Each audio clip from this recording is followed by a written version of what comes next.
Hey everyone, and welcome to not so sunny Stalybridge. Now we're finishing off the year in a railway tunnel exactly the way we pretty much started the year. We started the year at Butterhouse Tunnel on the Micklehurst Loop line, where that part of the line closed in 1966 at Diggle. Now we've come to the very other end of the Micklehurst Loop, and we're at Stalybridge, as I've just mentioned to you, and Stalybridge has another tunnel. So bookended at the Micklehurst Loop there is a railway tunnel 315 yards in length. It finally closed in 1973 because the through line was severed in 1966 towards Diggle and Butterhouse, but going the other way it had to stay open for the power station at Hartshead, and that closed in 1980-81, somewhere around about there. I showed you the video earlier on this year anyway. So I'm going to turn you around, and I've got tour guides today, Helena and Richard. Hey. Hello. Hey. You've been here before? Yeah, we've been here before. And you're doing a little video as well, aren't you? Yeah, I'm doing a video. So I'll put a link to that on this, but the beauty is up there, look, there she is, 315 yards in length. I've not done a tunnel for a while, but we're going to see if we can get up there, walk all the way through it, and take some photos as well. And here we have the wild Richard walking up towards Stalybridge Tunnel in his natural habitat. Okay, that pair up there, I'm going to attempt it myself now to get up the top. If I fall over, I'm never coming here again. Yeah, I'm sort of going backwards a bit. There we go. There we go. Oh great, they're filming me. Amazing. And I'm here, and there's still remnants of ballast on the floor. Look at the view going over there where you can imagine. See the blue footbridge? Now that footbridge is actually built on part of the remains of the support for that viaduct. We'll turn you about and look at this wall. It's not looking like we're getting in that way, is it? It's quite high. I think it's about 10 foot. 10 foot high. We're not going in there. Yeah, I'm still out of breath. We've got to go in another way, and we just know how to do that. I'll see you up there.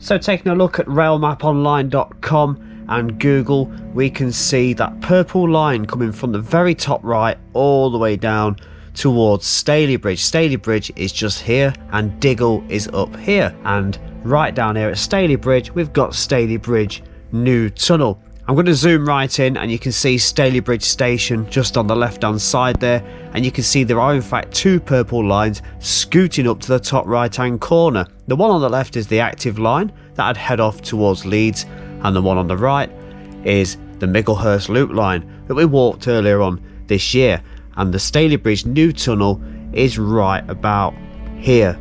And here's a nice little photograph from the late 1950s or 60s showing the active line going off to the left and where the Micklehurst Loop line went away from Stalybridge Station under the right hand side. But just look how high that wall is going up there. It's got some old steel fencing coming down the side just there, and such a high abutment. That is beautiful, isn't it?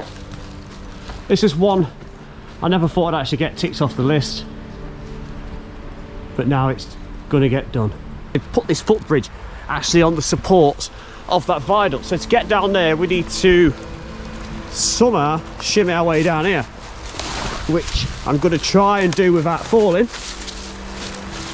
Somehow, probably going to fail. There we go, there's a tree, and there we go, there it is. So there's the base supports of the original viaduct just there, look, and you can see another one just there, and of course that did continue on, and I believe it was also quite a bit higher because the tunnel portal is right the way up there. And shortly after this the Huddersfield Narrow Canal does in fact go underneath. I'll show you what it looks like on the other side. So there's those stone wall abutments, look.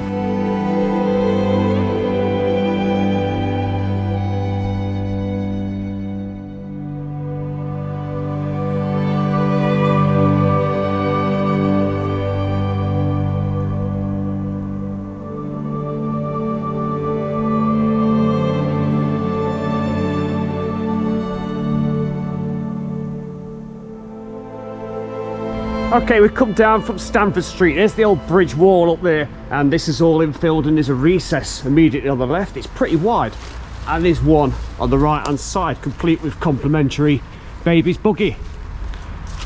We're going to turn about, and I'm going to take you inside the tunnel, and we're going to light it up as best that we can and get ourselves to the other end. And at the other end, of course, it used to burst out onto a viaduct, cross the valley and the Huddersfield Narrow Canal before continuing on the Micklehurst Loop Line.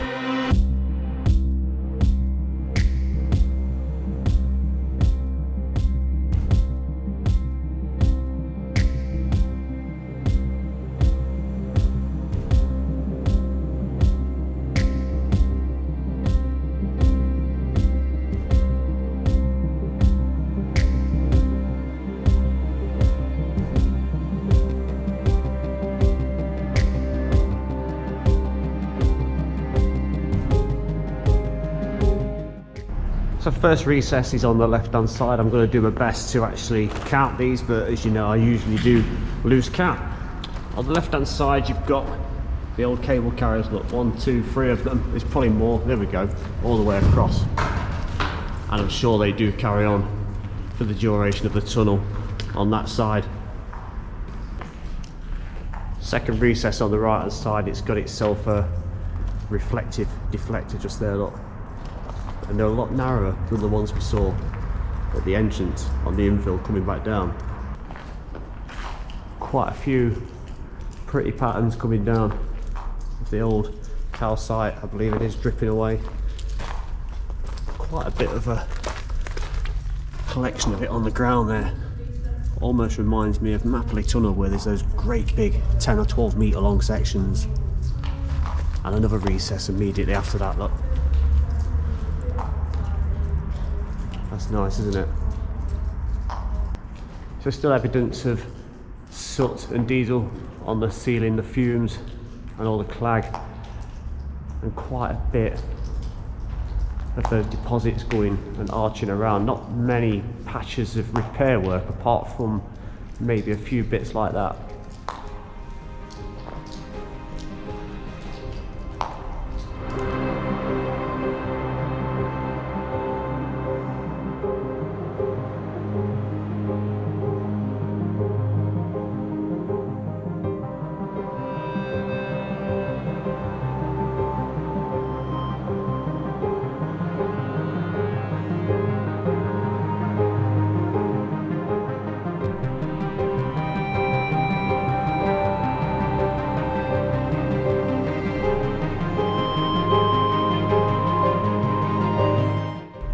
So about 1/3 of the way down, you can see the roof level, it goes up. It's about another 2, 3, 4 foot higher for probably about 10 metres. And on the other side, you can see it lowers back down again to its previous height. And that's our view looking towards the other end. And we're going to put that down to this being the approximate site of the shaft, which, oh, if we move that out of the way, it's filled in. And we'd have never known that by looking up. But clearly, it is. So that would have been the construction shaft, because there was one construction shaft used to build this tunnel, and upon completion that would have been filled in. There's a load of debris chucked in this one. Look, it's been scooped in after they've graded the floor, hasn't it? For some unknown reason it's been put in there. It's the first one we've seen. It's like that. And this refuge or recess seems to be quite peculiar. It seems as if the ground here is above what track bed would have been, because that seems really, really low or short. So for the second time, there's a different depth in tunnel roof floor. It doesn't look as high as the previous one where the shaft was, but turning about, there is no second step down as far as I can see. So does this height continue on all the way to the other end that you can just see in the very distance? If I light brighten that up a little bit, there you go. You can see it all the way down there, look. The roof does look flush all the way to the other end, although there might be a step down a very short distance. It's very deceptive.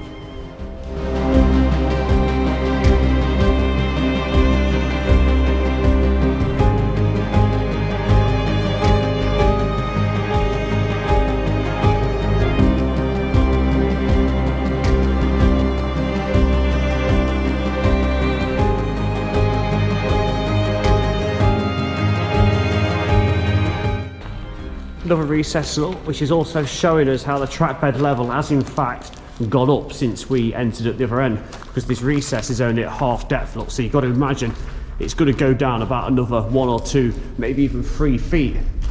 On the other side there is another recess which is in similar condition, and that's even shallower. So we are about 3 or 4 foot above track bed level at this point. Look at that. So it appears that for some reason this has had a lot of rubble pulled into it, and yet it still seems perfectly flat walking through it. Again, look, there's another recess. Look, you're not really going to take refuge in that, are you? You have to be very, very short. Right, so just here, look, you can see it's a nice bit of colourful brickwork here. Actually, there's some red mixed in with the blue, or it's where the blue has just broken away and revealed the red. So another recess at about 1/3 height. But the theory we had, where the track bed had been partially infilled with rubble, makes sense, because if we follow it down here, look, we're actually going down, and we're going to keep going down, and I'll turn you around and you might just be able to make out, if I put the torch on full brightness, look, you can see the other portal disappearing as I crouch down. See that? There you go, look, and again. I'd say that's about 2 or 3 foot incline just there.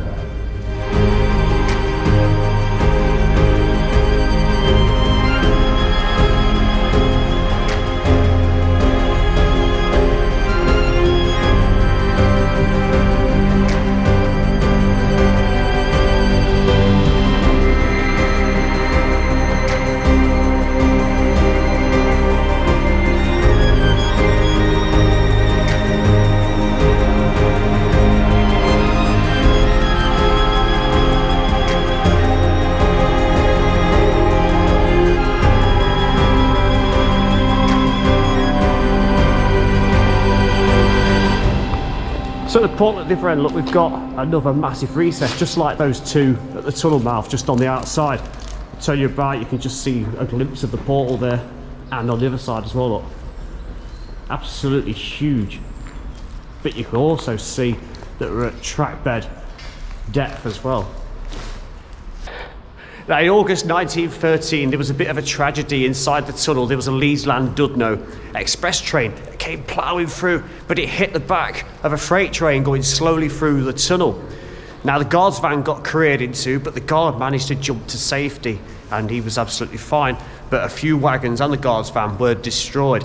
And the tunnel was closed for a short period of time until a breakdown gang and recovery group was sent to recover all the debris and the broken down train. And also, as we get to the other end, the tunnel roof did stay flush all the way to the other portal. So where there was that step up of about 2 feet, about halfway through, it stayed like that for the remainder of the tunnel. So you can see I'm a lot higher up now, and that is the tunnel portal we came in a little while ago, and we've come through and we've come back down to, well, I'm not on track bed level anymore, but I'm going to show you what it looks like on the other side. And I'm hoping to get on the other side, but a completely different way around, because as you can see, it's a long way down. I hope you're not watching this, Mum. You see the abutments and the walls of this portal of the tunnel. And what happened here was the line used to come straight out, and there used to be a great big viaduct here. I've got a couple of photos to show you that I'll put on, and it crossed the river deep down below over the Huddersfield Narrow Canal, and I think there's still some abutments of the crossing on the canal, or it's for something else, but I'll show you that anyway. So that was basically the start of the Micklehurst Loop heading off towards Diggle. I bet that was a fascinating sight coming out of here and straight over that viaduct into the countryside over there.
So that's it, 315 yards of the Micklehurst Loop Staley Bridge new tunnel.